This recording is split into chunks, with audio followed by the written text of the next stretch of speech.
I never thought my own brother would stab me in the back at my own dinner table. Marcus stood up during dessert, his wine glass raised like he was making a toast, but his words cut through me like a knife. "We're kicking the useless people out of the family, and you're first," he announced while our parents nodded approvingly from across the table.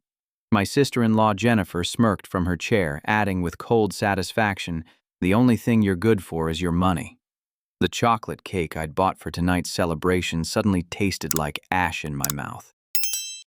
The silence that followed Marcus's declaration felt heavier than the humid Tennessee air outside my dining room windows. I set down my fork carefully, trying to process what I'd just heard. This was supposed to be a celebration dinner. Marcus had finally gotten promoted to regional sales manager at his company after 3 years of struggling, and I'd thought we were gathering to acknowledge his success. Instead, I found myself under attack in my own home. My mind raced back to how this whole situation began 3 years ago. Our father's construction company had collapsed when his biggest client, a major housing development project, went bankrupt and defaulted on their payments. Dad lost everything overnight. The bank threatened foreclosure on their house, and Mom needed surgery for her gallbladder that insurance only partially covered. Without hesitation, I stepped up and became the family's financial backbone. I'd been working as an IT consultant, building my business quietly while everyone else focused on more visible careers. When the family crisis hit, I liquidated my savings, took on extra clients, and worked 18-hour days to generate enough income to support everyone. I paid their mortgage for 6 months while Dad looked for work. I covered Marcus's wedding expenses when he couldn't afford the venue Jennifer had chosen. I even bought this house specifically because it had enough space for family gatherings, thinking that staying close and maintaining our traditions mattered more than anything else. Marcus continued his speech, his confidence growing as he saw me staying silent. "We've formed a family council, Donnie, and we've made some decisions about our future direction." Jennifer reached into her purse and pulled out a folder containing what looked like typed documents. She slid them across the table toward me with the satisfaction of someone who'd been planning this moment for weeks. "These outline your contributions to the family," Jennifer explained, her voice carrying the tone of someone delivering a business presentation. "We've determined that while you provide money, you contribute nothing meaningful to family decisions or legacy building. You don't have a wife, no children, no real accomplishments that we can point to with pride." Our parents, who I'd supported financially through their darkest period, sat nodding along with this assessment.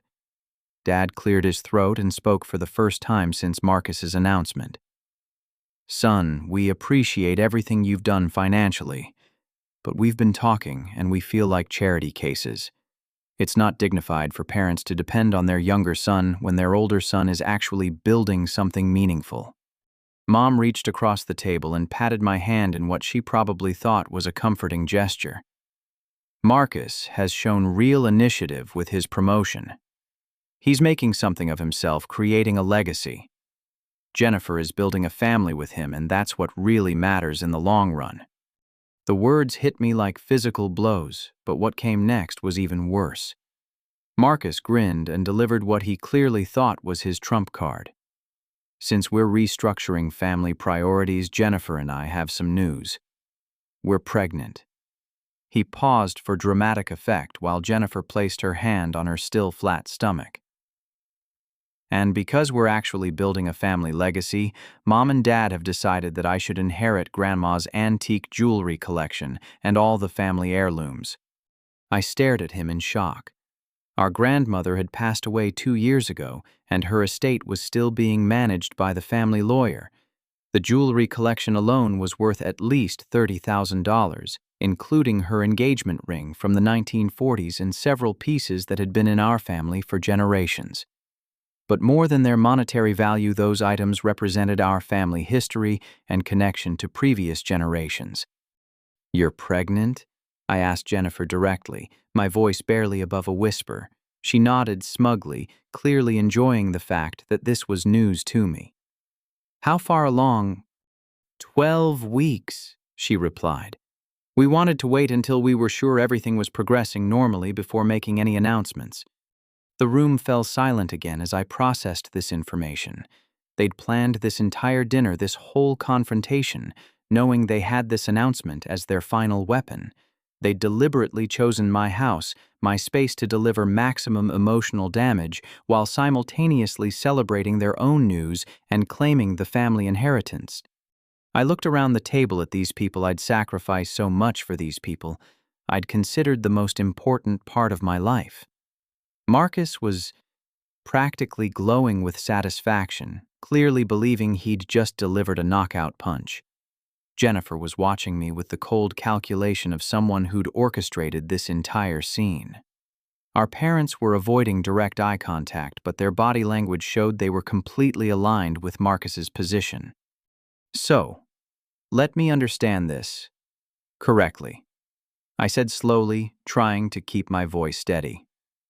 You've decided that I'm useless to the family because I'm not married and don't have children.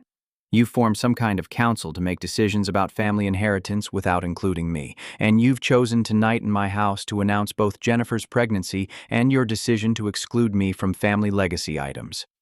Marcus nodded enthusiastically. Exactly. We're being honest about family dynamics instead of pretending everything is equal when it's not. You've been trying to buy your way into relevance, but money isn't the same as actually contributing to the family's future. I felt something shift inside me, a cold clarity that I'd never experienced before. These people had taken my generosity, my sacrifice, my love, and twisted it into something shameful. They'd planned this humiliation carefully, timing it to coincide with their pregnancy announcement to make sure I couldn't respond without looking petty or jealous. But what they didn't know was that I'd been preparing for this possibility for longer than they realized. I leaned back in my chair and took a slow sip of water, buying myself time to think, while studying the faces around my table. The longer I stayed calm, the more confident Marcus became, clearly interpreting my silence as defeat or acceptance of their decision. I'm curious about the specifics of this restructuring, I said finally, my voice steady and conversational. Can you break down exactly what you mean by useful versus useless contributions? Marcus was more than happy to elaborate. He reached across the table and took the folder from Jennifer, pulling out what appeared to be spreadsheets and printed emails. We've been documenting everything for the past 6 months, he explained with the enthusiasm of someone presenting a business plan. Jennifer created a comprehensive analysis of family dynamics and contributions. Jennifer picked up where Marcus left off, clearly relishing this opportunity to present her research. We calculated that you've given the family approximately $87,000 over the past 3 years. That includes mortgage payments for mom and dad, medical bills, wedding expenses, and various other financial support. She paused to let that number sink in before continuing. However, that money has bought you exactly nothing in terms of family standing or respect. You're still single at 28. You have no children and no prospects for children. You work from home, fixing computers, which isn't exactly building a prestigious career. Dad nodded along with Jennifer's assessment. Marcus took risks, son. He got married. He's building a family. He fought for his promotion instead of just throwing money at problems. That shows character and initiative that we can be proud of.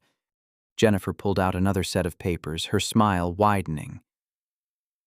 We also have documentation showing that your financial support was motivated by a desire to buy love and acceptance rather than genuine family loyalty.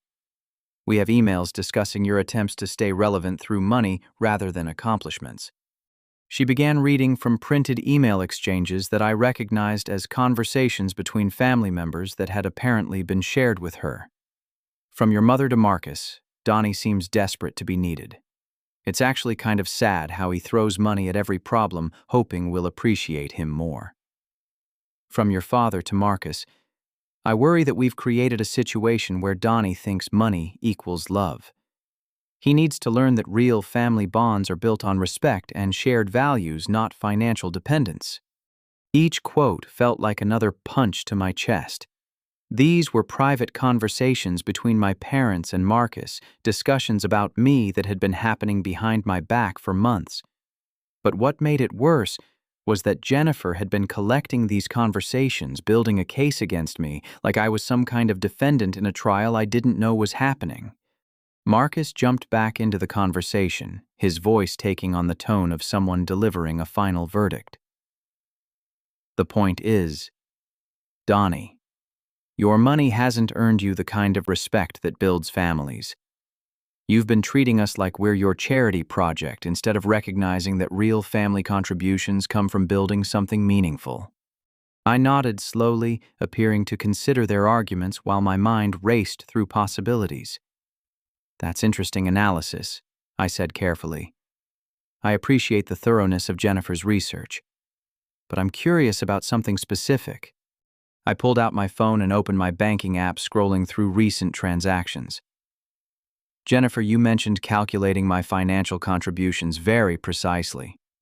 I'm wondering if you included some transactions that I don't remember authorizing. Jennifer's confidence flickered slightly, but Marcus answered before she could respond. What do you mean? I turned my phone screen toward them, showing a series of charges from the past 6 months. These are purchases made with my credit cards that I don't recall making. A weekend trip to Nashville for $400. Furniture purchases totaling nearly $2,000. Restaurant bills from places I've never been to. The room became noticeably quieter as I scrolled through more transactions. The Nashville trip was charged to my card on the same weekend that you and Jennifer went there for your anniversary, Marcus. The furniture purchases were made the same week you redecorated your living room. These restaurant charges correspond to dates when I know you two were dining out. Marcus's face was starting to lose some of its color, but he tried to maintain his aggressive stance. Family helps family, Donnie. You've always said we should support each other. Family helps family, I repeated slowly. That's an interesting way to describe identity theft and credit card fraud. I scrolled further through my banking records, my voice remaining calm and measured. According to my records, you've used my credit card information for purchases totaling just over $12,000 in the past year alone. I initially assumed these were mistakes or that maybe I'd forgotten authorizing them during family emergencies. I looked directly at Marcus, watching his confident expression crumble as he realized where this was heading. But Jennifer's research has been so thorough that it made me want to be thorough too. I spent yesterday afternoon going through every questionable transaction and cross-referencing them with your social media posts and calendar events. Jennifer started to speak, but I held up my hand to stop her. The Nashville trip, the furniture, the restaurants, the clothes, even the down payment on your new car, Marcus. All purchased with my credit cards using information you saved from times when I legitimately paid for family expenses. The silence that followed was different from before. This wasn't the silence of someone absorbing shocking news. It was the silence of people realizing they'd been caught doing something inexcusable. You said my money doesn't buy respect. I continued, my voice still eerily calm. But apparently it's been buying you quite a comfortable lifestyle without you having to work for it. While you were building your case about my uselessness, you were simultaneously stealing from me to fund your own life improvements. Marcus tried one last desperate defense. You never would have minded if we'd asked. You're always throwing money around anyway. But you didn't ask, I replied. You stole. And then you planned this dinner to humiliate me for being financially supportive while you were secretly taking additional money without my knowledge or permission. I gestured toward Jennifer's folder full of documentation. You've been building a case against my character while committing actual crimes against me. The shift in power dynamics was becoming visible in their body language. Marcus was no longer sitting up straight with confidence. Jennifer's smug expression had been replaced by something that looked almost like fear. Our parents were beginning to understand that their golden son might not be quite as honorable as they'd believed. But I wasn't finished yet. What I was about to reveal would change everything they thought they knew about me, about money, and about who really held the power in this family. I stood up from the table and walked calmly to my home office, leaving my family sitting in uncomfortable silence. I could hear whispered conversations starting behind me, but I ignored them and focused on retrieving the folder I'd prepared months ago, hoping I'd never need to use it. When I returned to the dining room, I set the folder down and opened it deliberately, organizing several documents before looking up at their expectant faces. The confidence they'd shown earlier was completely gone, replaced by uncertainty and growing anxiety. Since we're being completely honest about contributions and ownership tonight, I began my voice carrying a new authority that none of them had heard before. I think it's time to clarify exactly who owns what in this family. I pulled out the first set of documents and spread them on the table where everyone could see them. Mom, Dad, do you remember when the bank threatened foreclosure on your house 3 years ago? Dad nodded reluctantly, clearly not wanting to revisit that painful period. You helped us make the payments until I found work again. Actually, that's not entirely accurate, I corrected him gently. I didn't just help with payments. I purchased your mortgage from the bank. I slid a legal document across the table. This is the deed transfer and mortgage assignment. I own your house. The color drained from both my parents' faces as they stared at the official paperwork. Mom's hand went to her throat as if she couldn't breathe properly. What do you mean you own our house? I mean that when Central Valley Bank was about to foreclose, I bought your mortgage debt from them for $63,000 and took over all legal ownership rights. The monthly payments you've been making for the past 3 years haven't been going to the bank. They've been going directly into my account. I gave them a moment to process this information before continuing. I kept the arrangement quiet because I didn't want you to feel like tenants in your own home. I thought it was more dignified for you to believe you were still homeowners making normal mortgage payments. Marcus found his voice first. That's impossible. Why wouldn't you tell us something that significant? I pulled out another folder and opened it to reveal bank statements and financial records. Because I was trying to protect your pride while also protecting the family's financial security. But since we're restructuring based on actual contributions and ownership rather than sentiment, let's continue with the full picture. Jennifer leaned forward to examine the documents, her face growing pale as she realized they were authentic legal papers with notarizations and official seals. How could you afford to buy their mortgage? You're just an IT consultant. That's another assumption that needs correcting, I replied, pulling out business records and tax returns. My IT consulting business generated just over $215,000 in revenue last year. After expenses and taxes, my net income was approximately $168,000. The number hit the table like a physical force. Marcus's mouth fell open as he stared at the tax documents, clearly struggling to comprehend what he was seeing. But you always act like money is tight, Mom whispered, her voice barely audible. You never mentioned being wealthy. I'm not wealthy, I corrected. I'm financially stable because I work extremely hard and manage money carefully, and I've been deliberately downplaying my income to avoid exactly the kind of family pressure and manipulation that led to tonight's dinner. I turned to Marcus and pulled out another set of papers. Speaking of assets, let's discuss that car you've been driving for the past 2 years. The Honda Accord that you love so much. Marcus's face went ashen. What about it? I bought it. The title is in your name because I wanted you to feel proud of having your own car, but the insurance policy and registration are still in my name, which means that as of tomorrow morning when I cancel the insurance policy, driving it will be illegal. I spread out insurance documents and registration papers showing the clear paper trail of ownership.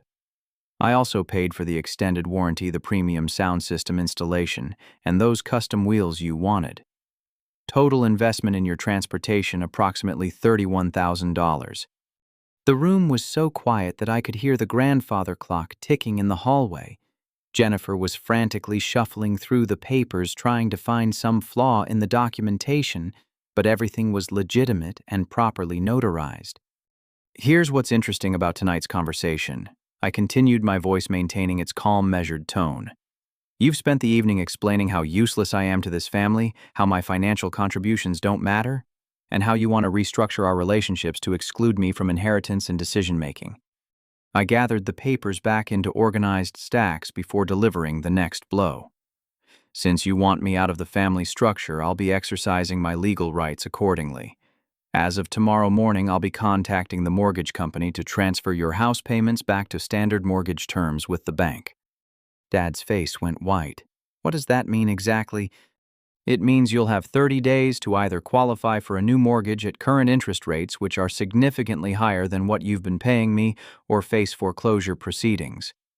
Current rates are running about 4.5% higher than what I've been charging you, which will increase your monthly payment by approximately $800. Mom started crying quietly, finally understanding the scope of what was happening. Donnie, we can't afford that kind of increase on your father's salary. I understand, I replied without emotion. But since I'm useless to the family, my below-market financing arrangement is obviously not something you'd want to continue anyway. Marcus was staring at the documents like they might change if he looked at them long enough. You can't just destroy the family out of spite. I'm not destroying anything, I corrected him. I'm simply removing my useless contributions exactly as you requested. You've explained very clearly that my money doesn't buy respect or family standing, so I'm freeing all of us from that uncomfortable dynamic. I reached into the folder one more time and pulled out a final set of documents that made Jennifer gasp when she saw them. These are credit card fraud reports that I'll be filing tomorrow morning, along with a complete accounting of all unauthorized transactions. In our state, credit card fraud over $5,000 is a felony charge. Marcus's bravado finally cracked completely. You're going to have me arrested. I'm going to report crimes that were committed against me, I replied matter-of-factly. What happens after that will depend on how the legal system processes those reports. The family that had gathered to kick me out was beginning to understand that their entire financial foundation had been built on the generosity of the person they'd just tried to exile. But I still wasn't finished revealing the full scope of their miscalculation. Jennifer was frantically flipping through the documents I'd presented, her face growing increasingly pale as she verified that everything was authentic and properly documented. These can't all be real, she muttered, but her voice lacked conviction. Feel free to have them examined by any attorney, I replied calmly. I'd recommend doing that quickly, though, since some of the deadlines for response are quite short. Marcus slammed his hand on the table, making the water glasses jump. You can't just financially destroy your own family because your feelings got hurt. I looked at him with genuine surprise. Marcus, I'm confused about something. Earlier tonight, you explained that I was useless to this family and that my financial contributions didn't matter. You formed a council to exclude me from family decisions and inheritance. Jennifer documented my failures extensively. I gestured toward the folder she'd brought. So, how is removing my useless financial contributions destroying anything? If money doesn't buy family standing, then removing money shouldn't affect family standing, right? The logic trap was so obvious that even Dad couldn't miss it. He'd been silent since learning about the mortgage ownership, but now he spoke up with desperation in his voice. Son, we were upset and said things we didn't mean. This doesn't have to go this far. Actually, it does, I replied, pulling out another document that made Mom gasp when she saw the letterhead. I've already scheduled a meeting with my attorney tomorrow morning at 9 to formalize the separation of my finances from the family. Patricia Wells has been handling my business legal work for 2 years, and she's prepared all the necessary paperwork. Jennifer recognized the name immediately. Oh, Patricia Wells is one of the most expensive attorneys in the county. How long have you been planning this? I haven't been planning it at all, I explained. But I've been protecting myself legally ever since I realized that mixing family relationships with financial support creates complicated situations. Patricia has been advising me on proper documentation and legal protections. I opened the legal folder and showed them documents that clearly outlined loan agreements, property ownership transfers, and credit authorizations. Every financial transaction between me and family members has been properly documented with legal oversight. That's how I was able to detect the unauthorized credit card usage so easily. Marcus was beginning to understand the scope of his legal exposure. What exactly are you accusing me of? I pulled out printed bank statements and credit card reports, each transaction highlighted and annotated.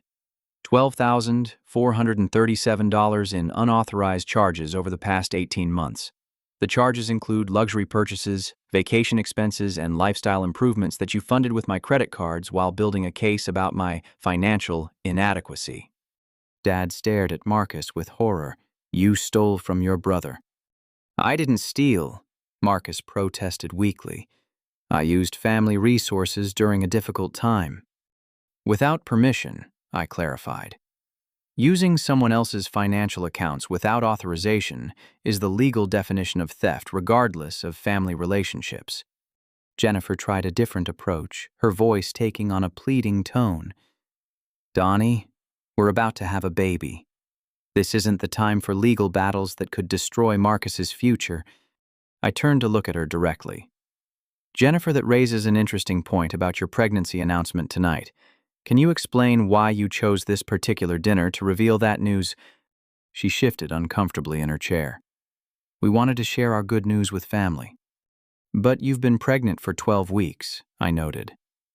That's long enough to have had multiple family gatherings where you could have made this announcement. Why specifically tonight at the same dinner where you planned to exclude me from family inheritance? The question hung in the air while Jennifer realized she was trapped. Marcus tried to help her by answering for her.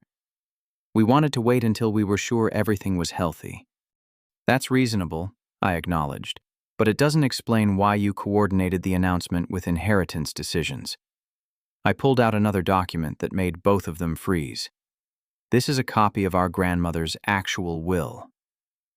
I spread the legal document on the table, pointing to the specific section about jewelry and heirlooms. According to the will, these items are bequeathed to my grandsons equally to be divided by mutual agreement or legal mediation if necessary. Dad leaned over to read the text himself, his face growing redder as he understood the implications. It says both of you were supposed to inherit together. Exactly, I confirmed. The family council's decision to give everything to Marcus has no legal authority whatsoever. In fact, attempting to manipulate inheritance distribution based on false information could be considered fraud against the estate. Mom was crying openly now, understanding that their attempt to restructure the family had revealed illegal activities and false claims that could have serious legal consequences. Here's what I find most interesting about tonight. I continued, my voice remaining calm despite the emotional chaos around the table. Jennifer spent months documenting my failures and inadequacies. She built spreadsheets showing how my money didn't buy respect. She collected emails about my desperate attempts to stay relevant. I paused to make eye contact with each person at the table. But during that same period, Marcus was stealing from me to fund improvements in your shared life. Jennifer was planning inheritance manipulation. And both of you were coordinating with my parents to exclude me from family decisions while continuing to accept my financial support. It's worse. The hypocrisy was so stark that even Marcus couldn't find words to defend it. Jennifer was staring at her hands, no longer able to meet anyone's eyes. So, tomorrow morning, I concluded, Patricia will file the credit card fraud reports, initiate the mortgage transfer process, and begin legal procedures to protect my interests in the estate distribution. I'll also be canceling all insurance policies and financial arrangements that I've been maintaining for family members. Dad made one last desperate attempt to salvage the situation. Son, this will destroy relationships that took 30 years to build. I looked at him with genuine sadness. Dad, these relationships were destroyed the moment you decided to form a council to exclude me while taking my money. I'm just making the destruction official instead of pretending it didn't happen. But even as I delivered this ultimatum, I knew there were still more revelations to come that would completely change how my family understood both my success and their dependence on it. Marcus attempted one final manipulation, his voice taking on the desperate tone of someone realizing he was completely outmaneuvered. Donnie, Jennifer's pregnancy changes everything. We're going to need family support more than ever. Can't we work something out that's reasonable for everyone? I studied his face carefully, noting how quickly his arrogance had transformed into pleading. Marcus, that's an interesting approach. You're suggesting that Jennifer's pregnancy should influence my decision-making. But I'm curious about something. I pulled out my phone and scrolled to a text message thread from 2 months ago. I've known about Jennifer's pregnancy since week 6. The room went completely silent as everyone processed this statement. Jennifer's face went white as she realized the implications. My friend Sarah works at Dr. Richmond's obstetrics practice. I continued showing them the text messages. She mentioned seeing Jennifer there during a casual conversation about mutual acquaintances. I chose not to congratulate you at the time because I was curious to see if you'd include me naturally in your good news. Jennifer's voice was barely a whisper. You've known for 2 months. I've known, and I've been waiting to see how you'd handle sharing important family news. Instead of including me in your joy, you weaponized your pregnancy against me during a planned humiliation dinner. Marcus was staring at his wife with a mixture of confusion and growing anger. Jennifer, why didn't you tell me that Donnie might already know? I didn't know he knew, she stammered, but her excuse sounded weak even to her. I decided it was time to reveal the next layer of their miscalculations. Since we're clearing the air about knowledge and assumptions, I should mention that I'll be making some major life changes over the next few months. I pulled out an employment contract and salary offer that made Dad's eyes widen when he saw the company letterhead. I've been offered a position as head of technology development for Morrison Industries in Austin, Texas. Mom recognized the company name immediately. Morrison Industries, the company that builds medical devices. The same company, I confirmed. The position comes with a base salary of $290,000 plus equity options and a $200,000 signing bonus. The numbers hit the table like physical blows. Marcus was staring at the contract with his mouth open, clearly struggling to process what he was seeing. I'll be relocating to Austin within 60 days. I continued matter-of-factly. Which means this house will be sold immediately.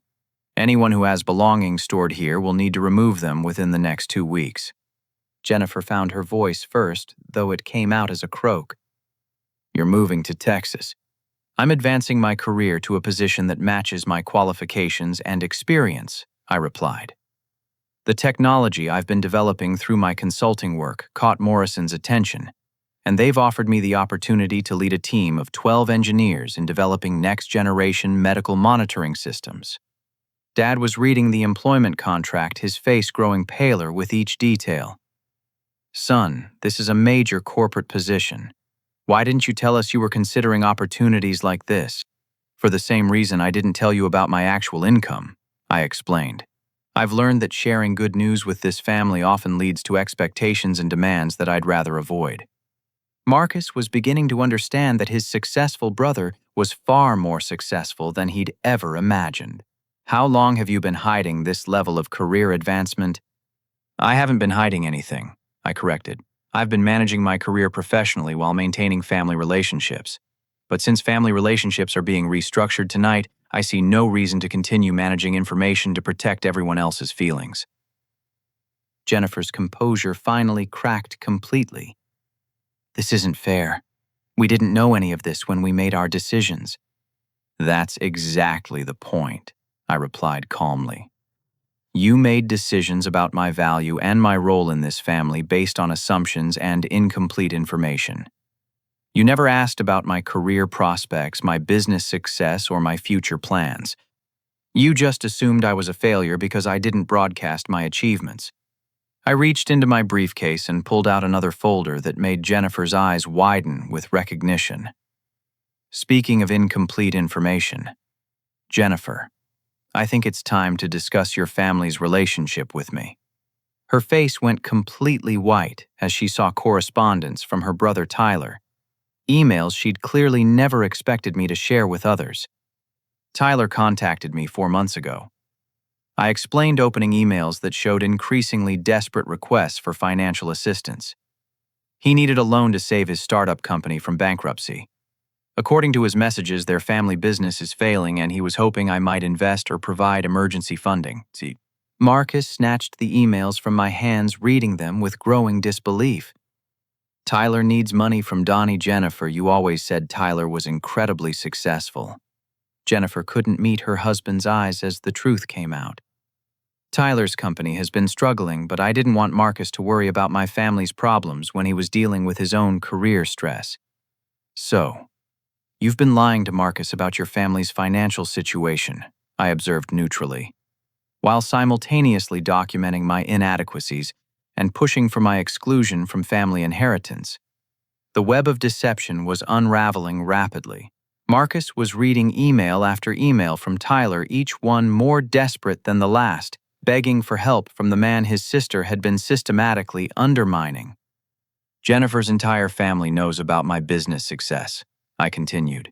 Tyler, her parents, even her cousin Rachel, who works in corporate finance.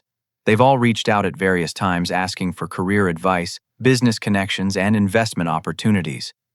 Marcus looked at his wife with growing horror. Everyone in your family knows that Donnie is successful except me. Jennifer was crying now, understanding that her careful manipulation had been completely exposed. I was trying to protect your self-esteem. You were struggling with comparison issues, and I thought it would be better if you didn't know how well Donnie was doing.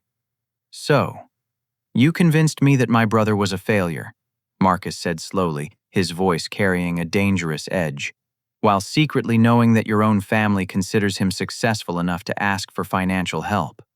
The power dynamics in the room had completely reversed. Marcus was no longer the confident brother delivering ultimatums. He was a man realizing that his wife had manipulated him into attacking the most successful member of his family, while her own family was secretly trying to benefit from that same success. But I still wasn't finished revealing the full scope of what had been happening behind the scenes. The silence that followed Marcus's realization was different from anything we'd experienced earlier. This wasn't shock or surprise. It was the heavy quiet of trust being completely destroyed. Marcus was staring at Jennifer with a look I'd never seen before, and she was shrinking back in her chair under the weight of his scrutiny. Jennifer. Marcus said slowly, his voice carrying a coldness that made everyone else at the table uncomfortable. I need you to explain exactly how long you've been lying to me about Donnie's success. Jennifer's tears were flowing freely now, but her voice was steady enough to answer. I never lied directly. I just didn't correct your assumptions. My assumptions, Marcus's voice rose slightly. You showed me emails tonight, calling him pathetic and desperate. You built spreadsheets documenting his failures. You convinced me to exclude him from inheritance decisions. Which part of that wasn't correcting my assumptions? She wiped her eyes with a napkin, leaving streaks of mascara on the white fabric. I was jealous. Okay, I was jealous of his financial stability and afraid that you'd always feel inferior if you knew how successful he really was. Dad had been listening to this exchange with growing horror. Jennifer, you convinced us that Donnie was buying love because he couldn't earn respect through accomplishments. You had us believing that excluding him was good for his character development. I know, Jennifer whispered. I convinced myself that if we could claim moral superiority, we could justify taking his financial support without feeling guilty about it. Mom's voice was sharp when she spoke. You manipulated our entire family based on jealousy and lies. I thought if Marcus felt successful compared to Donnie, he'd be happier and more confident. Jennifer explained, but even she seemed to realize how weak her justification sounded. I never intended for it to go this far. Marcus stood up abruptly, his chair scraping against the hardwood floor. This entire dinner was based on lies you fed me about my brother. I humiliated him in his own house because you convinced me he was pathetic and unsuccessful. He turned to look at me, and I could see genuine anguish in his eyes. Donnie, I need to understand something. When did you realize what Jennifer was doing? I considered the question carefully before answering. I began suspecting manipulation about 6 months ago when family conversations started focusing heavily on comparisons between us. But I wasn't certain until Jennifer started documenting my so-called failures while your spending patterns suggested access to funds you shouldn't have had. The credit card fraud, Marcus said quietly. Jennifer, did you know about the unauthorized charges? She nodded miserably. I encouraged them. I told you that family members shouldn't have to ask permission to use family resources during difficult times. Marcus sat back down heavily, putting his head in his hands. So, not only did you lie to me about Donnie's success, but you also convinced me to steal from him. We were struggling financially, Jennifer protested. Your salary wasn't enough to maintain the lifestyle we wanted, and Donnie had more money than he needed. Money he earned through his own hard work, I pointed out. Money that you simultaneously claimed was meaningless while using it to fund improvements in your own life. Dad cleared his throat, drawing attention back to himself. Jennifer, I need to understand our role in this deception. Did you manipulate us as well? Jennifer couldn't meet his eyes as she nodded. I told you that Donnie was becoming emotionally dependent on being needed financially. I suggested that excluding him from family decisions would force him to develop healthier relationships. But the real goal was to continue receiving his financial support while avoiding any sense of obligation or gratitude. Mom said, her voice carrying disgust that I'd never heard before. I thought we could have it both ways, Jennifer admitted. Keep the financial benefits while establishing Marcus as the respected family leader. The confession hung in the air like a toxic cloud. Everyone was beginning to understand the scope of Jennifer's manipulation and its impact on family relationships that went back decades. Marcus looked at me with something approaching desperation. Donnie, why didn't you just tell me what was happening? I considered his question carefully. Because I was hoping you'd value our relationship enough to question the narrative Jennifer was building. I was hoping you'd trust your own knowledge of my character rather than accepting someone else's assessment. I failed that test completely, Marcus said quietly. Yes, I agreed simply. You did. The room fell silent again as everyone processed the implications of what had been revealed, but I knew there was still one more piece of this puzzle that needed to be shared. There's something else you need to know, I said, reaching into my briefcase for the final folder. About 6 months ago, I started therapy with Dr. Michael Patterson to help me understand the family dynamics I was experiencing. Mom looked up sharply. You've been in therapy? Individual therapy focused on family relationships and boundary setting. I confirmed. Dr. Patterson helped me understand that I was enabling unhealthy patterns by providing financial support without establishing clear expectations or consequences. I opened the folder to reveal session notes and therapeutic recommendations. Everything that happened tonight was essentially a test that Dr. Patterson helped me design.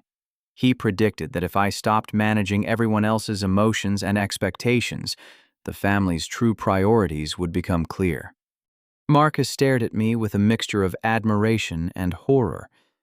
You planned this entire confrontation. I prepared for it, I corrected. Dr. Patterson helped me understand that healthy families don't form councils to exclude members while taking their money. He helped me recognize manipulation patterns and develop appropriate responses. I pulled out a letter from Dr. Patterson that outlined his professional assessment of the family dynamics. According to his evaluation, the family structure was emotionally abusive and financially exploitative. He recommended that I either establish firm boundaries or separate myself entirely for my own psychological health. Jennifer was reading the therapeutic assessment over Marcus's shoulder, her face growing paler with each paragraph. A therapist thinks our family is abusive. A therapist thinks the family patterns I described were unhealthy and unsustainable, I clarified. Tonight's dinner confirmed his assessment completely. Dad was struggling to process this information. Son, why didn't you try to fix these problems through family discussion instead of planning some kind of test? Because healthy families don't require tests, I replied. Healthy families don't form secret councils to exclude members. Healthy families don't steal money while claiming moral superiority. Healthy families don't manipulate inheritance decisions based on pregnancy announcements. The weight of their collective failures was settling over everyone like a heavy blanket. Marcus looked utterly defeated, finally understanding the scope of what he'd lost through his willingness to be manipulated. But the most important revelation was still coming. 3 weeks after that devastating dinner, I was packing books in my home office when I heard a car door slam in my driveway. Through the window, I could see Dad walking toward my front door. Alone, his shoulders hunched in a way that made him look older than his 62 years. Mom followed a few steps behind, carrying what looked like a small gift bag. I opened the door before they could knock. "Mom, Dad." "Son," Dad said quietly, "we were hoping you might have a few minutes to talk." I stepped aside to let them in, noting how they looked around the house like they were seeing it for the first time. Most of my furniture was gone, and boxes were stacked in every room, making the space feel hollow and temporary. "We've been making the mortgage payments directly to the bank," Dad said without preamble as we sat in the living room. "The new interest rate is exactly what you warned us about, $843 more per month." Mom reached into her purse and pulled out a check. "We wanted to pay you back for the difference between what we were paying you and what we're paying the bank now. For the 3 years you carried us." I looked at the check, noting that it was written for nearly $30,000. "Where did this money come from?" "Your mother's been cleaning houses." Dad explained, his voice carrying shame that I'd never heard before. "I've been doing weekend construction jobs. We've been working 7 days a week for 3 weeks to start making this right." Mom's hands were visibly rougher than I remembered, with small cuts and calluses that spoke to hard, manual labor. "I know 30,000 doesn't cover what we owe you, but it's what we could manage quickly. We'll keep working until we've paid back every penny." I set the check on the coffee table between us without picking it up. "Why are you doing this?" "Because we broke your trust," Mom said simply. "Because we listened to lies about our own son instead of defending you. Because we let Marcus and Jennifer convince us that excluding you was somehow good for you." Dad leaned forward, his elbows on his knees. "Son, we've been talking to Pastor Williams about what happened. He helped us understand that what we did was not just wrong, but cruel. We formed a council against you while taking your money. That's not how families should work. We don't expect you to forgive us right away," Mom continued, "but we wanted you to know that we understand what we did was terrible, and we're prepared to spend however long it takes to earn back your respect." Before I could respond, we heard another car in the driveway. Through the window, I saw Marcus getting out of his truck alone, no sign of Jennifer anywhere. "Did you two coordinate this visit?" I asked my parents. Dad shook his head. "We haven't spoken to Marcus since that night. We heard he filed for separation from Jennifer, but we've been giving him space to process everything." Marcus knocked on the door and I went to answer it. He looked like he'd lost weight, and his clothes were wrinkled in a way that suggested he wasn't taking care of himself properly. "I saw Mom and Dad's car," he said. "I was hoping to catch you before you moved. Can I come in?" I stepped aside, and Marcus joined us in the living room.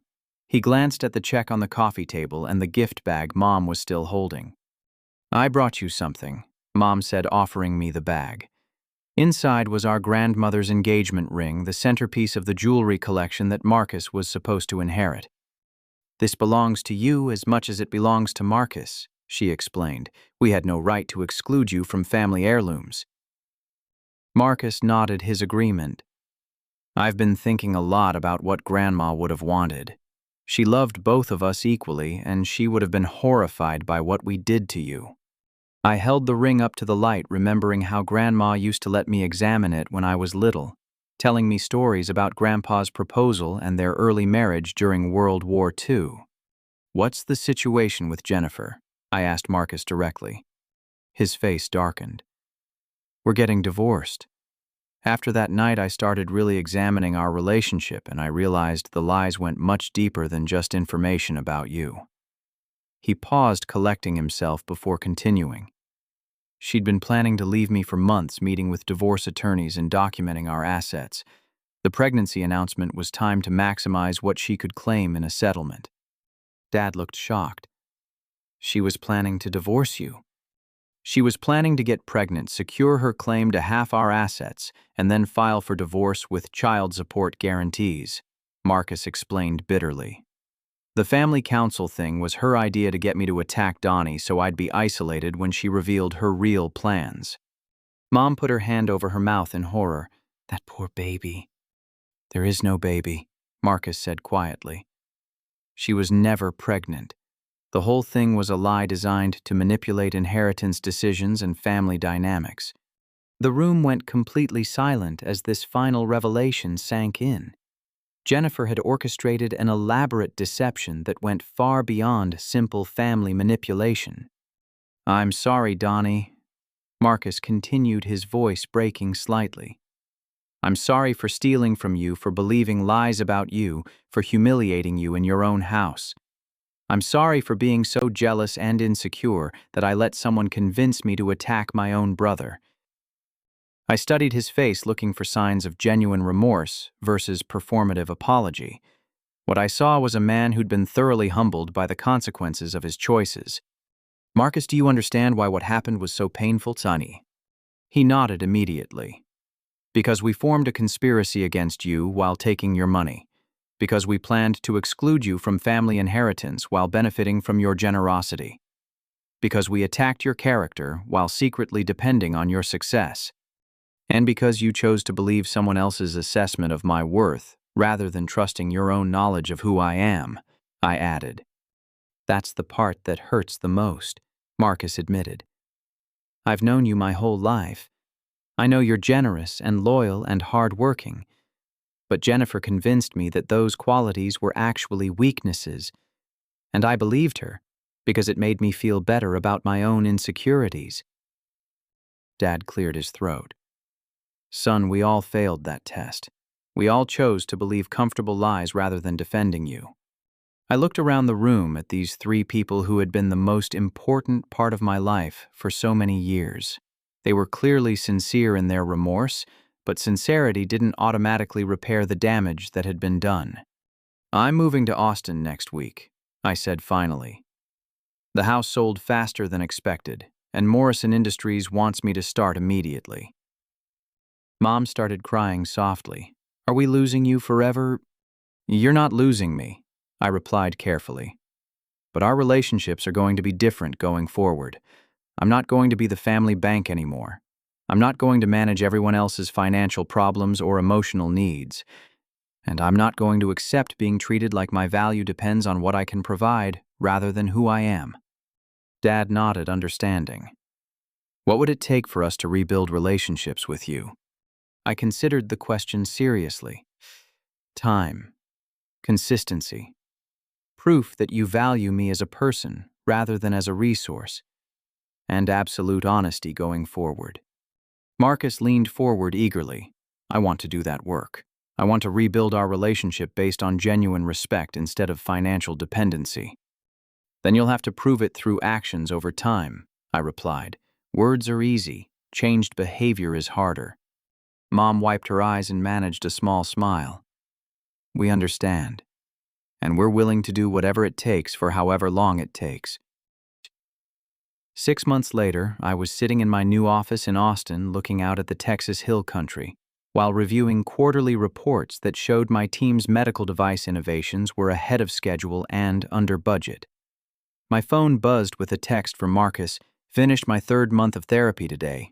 Dr. Chen says I'm making good progress on understanding how my insecurities made me vulnerable to manipulation. Hope you're doing well in Texas. I smiled and typed back, proud of you for doing the work. Keep it up. It wasn't forgiveness yet, but it was progress. Marcus had been consistent in his efforts to rebuild our relationship, sending updates on his therapy progress and asking about my life without any requests for money or support. He'd found a new job with a company that valued his sales skills, and he was learning to build self-worth based on his own accomplishments, rather than comparisons to others. My parents had been equally consistent, continuing to work extra jobs to pay back what they owed me, and sending photos of improvements they were making to their house with their own money. They'd started attending financial counseling through their church to learn better money management skills. Jennifer had moved back to her parents' house after the divorce was finalized. Marcus told me she'd tried to contact me several times through mutual acquaintances, but I'd blocked all attempts at communication. Some bridges once burned weren't worth rebuilding. My life in Austin had exceeded every expectation. The work was challenging and rewarding. My team respected my leadership, and the company was already discussing additional advancement opportunities. But more importantly, I'd met Amanda Martinez, a brilliant biomedical engineer, who appreciated my intelligence and kindness without knowing anything about my family wealth initially. Amanda and I were taking our relationship slowly, building something based on mutual interests and genuine compatibility rather than financial considerations or family pressures. She made me laugh, challenged my thinking, and saw me as a whole person, rather than a source of security or status. On Thanksgiving, my parents drove to Austin to visit, staying in a hotel and paying their own expenses. Marcus joined us for dinner at a restaurant, and for the first time in years, our conversation focused on shared memories and future plans, rather than financial problems or family drama. "I'm proud of what you've built here," Dad said, looking around at the restaurant where Amanda and I had become regulars. "You've created a good life for yourself." "Thank you," I replied, meaning it. "I'm proud of the work you've done to rebuild our relationship." Mom reached across the table and squeezed my hand. "We love you, son. Not for what you can provide, but for who you are." It was the first time in years that those words felt completely honest. Marcus raised his water glass in a toast. "To second chances and doing better. To family relationships built on respect instead of need," I added. Amanda smiled and raised her own glass. "To the courage to demand better from the people who love you." As we clinked glasses, I realized that losing my toxic family dynamics had made room for healthier relationships to grow. Setting boundaries hadn't destroyed my family. It had forced everyone to build something better. The journey wasn't over. Trust had to be rebuilt slowly, and old patterns would require constant vigilance to prevent. But for the first time in years, I felt genuinely hopeful about my family relationships. Marcus had learned that comparing himself to others was a path to misery and manipulation. My parents had learned that love couldn't be separated from respect. And I had learned that sometimes the most loving thing you can do is refuse to enable destructive behavior. 6 months later, Marcus called to tell me he'd been promoted to district sales manager, an achievement he'd earned through his own hard work, rather than family connections or financial shortcuts. He was dating someone new, a kindergarten teacher named Claire, who appreciated his sense of humor and work ethic. "I have some news," he said during our weekly check-in call. "Claire and I are getting serious, and I wanted to ask if you'd be willing to meet her when you visit for Christmas." "I'd like that," I replied, genuinely meaning it. "How are you feeling about introducing her to the family?" Marcus laughed, a sound I hadn't heard in years. "Nervous, but good nervous. She knows about everything that happened between us, and she's impressed by the work we've both done to rebuild our relationship." "That's a good sign," I said. "Someone who appreciates growth and second chances." "Donnie." Marcus said, his voice growing serious. "I want you to know that I tell Claire about you all the time. About your success, your kindness, your integrity. I'm proud to be your brother, and I make sure everyone in my life knows how lucky I am to have you." The conversation ended with plans for Christmas dinner and genuine excitement about spending time together as a family that had learned to value each other properly. 1 year after that devastating dinner, I was no longer the family ATM or the person who managed everyone else's problems. I was simply Donnie, a successful professional, a loving son, a respected brother, and a man building healthy relationships based on mutual care and genuine appreciation. The most important lesson I'd learned was that true family relationships must be built on mutual respect and genuine care, rather than financial dependence or obligation. Money can reveal people's character, but it should never be the foundation of love. Setting boundaries isn't cruel when those boundaries protect your emotional health and force others to treat you with dignity. Sometimes the most loving thing you can do is refuse to enable destructive patterns, even when that refusal causes short-term pain. Now, as I sit in my Austin office working on innovations that will help save lives while building relationships with people who value me for who I am, rather than what I can provide, I understand that losing toxic dynamics created space for authentic connections to flourish. My family learned to love me properly only after I refused to accept improper treatment. And that lesson has made all of our relationships stronger, healthier, and more genuine than they ever were when held together by financial obligation and guilty dependence. Have you ever had to set difficult boundaries with family members who took your generosity for granted? How did you find the courage to demand better treatment from people you loved? Share your experiences in the comments below, and don't forget to like this video if my story resonated with your own journey toward healthier family relationships. Remember to subscribe for more stories about overcoming family challenges and building the life you deserve, and share this video with anyone who might need encouragement to set their own boundaries with toxic family dynamics. Thank you for listening to my story, and I hope it helps you find the strength to demand the respect and appreciation you deserve from the people who claim to love you. Sometimes the greatest gift you can give someone is refusing to enable their worst behavior, even when that refusal comes at great personal cost. True love requires courage, boundaries, and the wisdom to know when helping becomes harmful.